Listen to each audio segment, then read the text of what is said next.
Sometimes houses aren't just places to live in. Sometimes they're prisons, and sometimes they're hungry. This is one such story. It was dark. It was silent. Suddenly a scream split the silence. Anjali was gone. Mohan stood just outside the house, frozen, unable to move, unable to speak, just staring at the house. At the door, his wife's scream echoed in his ears. Had he not married Anjali, would she still be alive? Then he heard a voice from inside the house, Sumit's voice. But it wasn't a scream for help. It wasn't a sob or a whimper, it was a chant. Sumit was chanting. Slowly, Mohan pushed the door open. The same foul smell, the same rotting walls. But now the floor had changed. Symbols were burned into the floor. There was a circle. There was a chair. There was a mirror. In the mirror, there was no reflection. Only memories. Anjali was inside the mirror. She was trapped. She was pounding the glass, trying to break it. She was screaming, but there was no sound. Her mouth was moving, but there was no sound.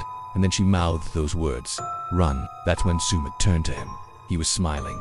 His eyes were dead. He looked at Mohan, then pointed to the mirror, then himself. Finally, he mouthed those words. "She ran, you stayed, you belong." Mohan wanted to ask questions, but the only question that escaped his lips was, "What are you?"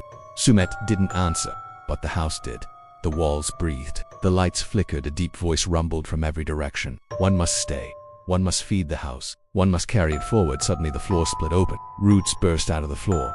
They twisted like serpents. They grabbed Mohan's legs. He struggled, screamed, tried to pull Anjali from the mirror. "Take me," he shouted. "Let her go." But the house laughed. A cruel, mocking laugh. "Brave," it said. "So brave." And then there was a blinding flash. The next morning, a traveler passing by spotted a car parked perfectly on the road. Inside, Anjali sat dazed. She was alive, but she wasn't all right. She didn't seem to have any memory of anything. What had happened that night? She had no idea. Sumat and Ma, gone. There was no trace of them. The house stood abandoned, empty, waiting. 1 year later, Anjali never spoke about that night. She moved to another city, got a new job, made new friends, but she couldn't escape the past. One day she received a package. There was no return address. Inside the package was an old, cracked mirror, and in the corner she saw something. It wasn't her reflection, it was Mohan's. He was smiling. He was behind her.